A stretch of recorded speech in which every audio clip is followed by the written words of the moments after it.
Friends, आज हम बनाएंगे नवरात्रों के लिए फलाहारी थाली, वो भी बिना आलू और हेल्दी थाली बनाकर हम तैयार करते हैं। तो चलिए शुरू करते हैं। हेलो फ्रेंड्स, मैं हूँ सरोज। मेरे चैनल फूड एंड फ्लेवरिंग में आपका स्वागत है। ये मैंने एक कटोरी सावक लिए हैं, इनको 4 घंटे तक भिगो के रखा और अब अच्छी तरह से धोकर इनका पानी झार लिया है और ये अच्छी तरह से भीग चुके हैं। अब इनको मिक्सी जार में डालकर इसका महीन बारीक पेस्ट बना लेते हैं। लिक्विड पेस्ट बनाकर तैयार करना है। अब जितने सावक थे उतना ही पानी लेना है, तो अभी आधा पानी डालते हैं और इसका महीन पेस्ट बनाते हैं और रख देते हैं। देखिए, इसी तरह से आपको लिक्विड पेस्ट बनाकर तैयार करना है। देखिए कितना स्मूथ पेस्ट बना है। अब मैंने एक लौकी ली है, जो कच्ची लौकी है, जिसका वेट लगभग 300 ग्राम है। इसको अच्छी तरह से छील लेते हैं। सारी लौकी को छील कर ले लिया है।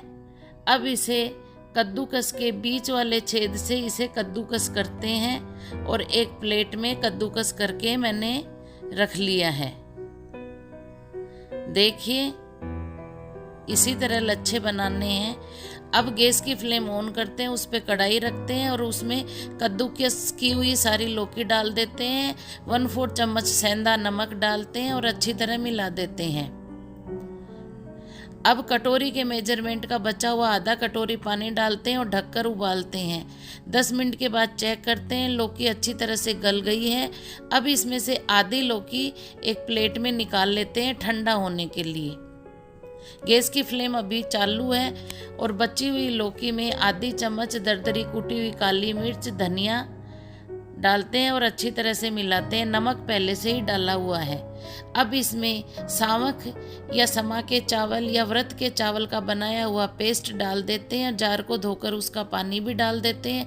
गैस की फ्लेम को तेज करके इसको अच्छी तरह से पकाते हैं जब तक ये डो नहीं बन जाए, यानी इसका आटा नहीं बन जाए, क्योंकि इससे हम पराठे बनाएंगे। अब इसमें 1 चम्मच देसी घी डालते हैं और अच्छी तरह मिलाते हैं। देखिए, बैटर ने कढ़ाई छोड़ दी। गैस की फ्लेम बंद कर लेते हैं। बैटर बन के तैयार हो गया। परात में ठंडा होने के लिए निकाल लेते हैं।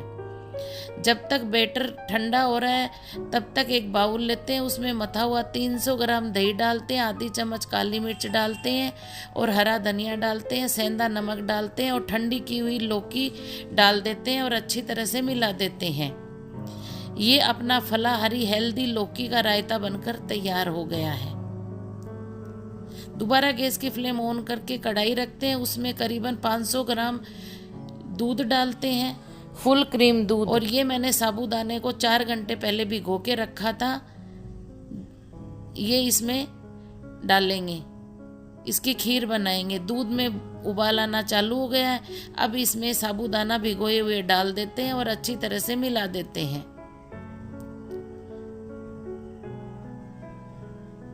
अब इसमें 50 ग्राम चीनी डालते हैं। 50 ग्राम ही हमने साबूदाना लिए थे और अच्छी तरह से मिला देते हैं। ये जो ऊपर तैर रहे हैं ये तुलसा की पत्तियां हैं। अब इसमें 1 कटोरी फूल मखाना डाल देते हैं और अच्छी तरह से मिला देते हैं। गैस की फ्लेम को एकदम कम करके इसको पकाते हैं, क्योंकि इसकी हम खीर बना रहे हैं। खीर में उबाल आना चालू हो गया है। अब इसमें आधी कटोरी काजू डाल देते हैं जो कटे हुए हैं और अच्छी तरह से मिला देते हैं। देखिए, खीर लगभग बनकर तैयार हो गई है। अब इसमें सूखा नारियल डाल देते हैं और अच्छी तरह से मिला देते हैं।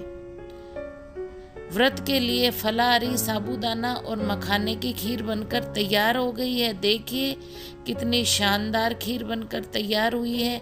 आप खीर को देख सकते हो, कितनी मलाईदार खीर बनकर तैयार हुई है और जो खाने में टेस्टी है और हेल्दी तो है ही, क्योंकि इसमें हमने मखाने डाले हैं। तो खीर बनकर तैयार हो गई है। ड्राई फ्रूट आप अपने मन के हिसाब से कोई भी ड्राई फ्रूट इसमें व्रत के हिसाब से ऐड कर सकते हो।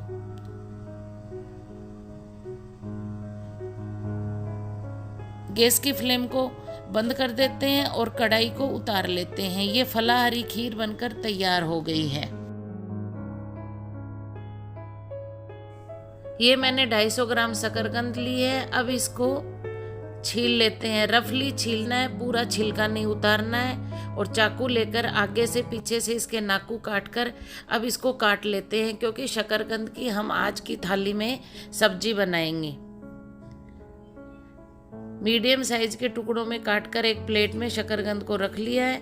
अब गैस की फ्लेम ऑन करते हैं, कढ़ाई रखते हैं, उसमें रिफाइंड ऑयल डालते हैं, जीरा डालते हैं और अब इसमें कटी हुई हरी मिर्ची डालते हैं और शकरकंद डाल लेते हैं।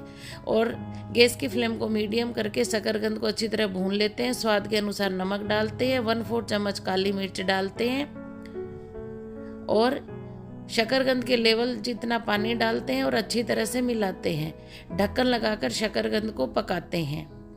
दूसरी तरफ देखते हैं आटा भी ठंडा हो गया। हाथ के घी लगाते हैं और आटे को एक जगह इकट्ठा करते हैं और आटे की लोइयां बना लेते हैं। ये लोइयां थोड़ी मोटी बनेगी पराठों के लिए।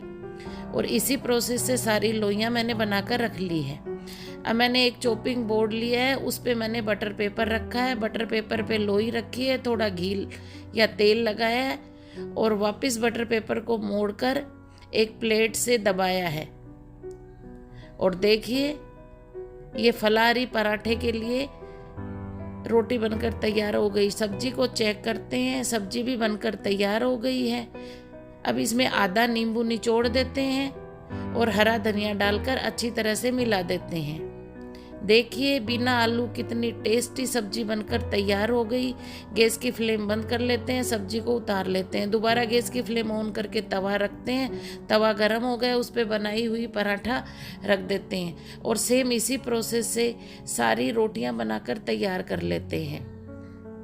इन रोटियों को जब बनाते हैं जितना तेल लगाया बस उतना ही तेल लगाना है।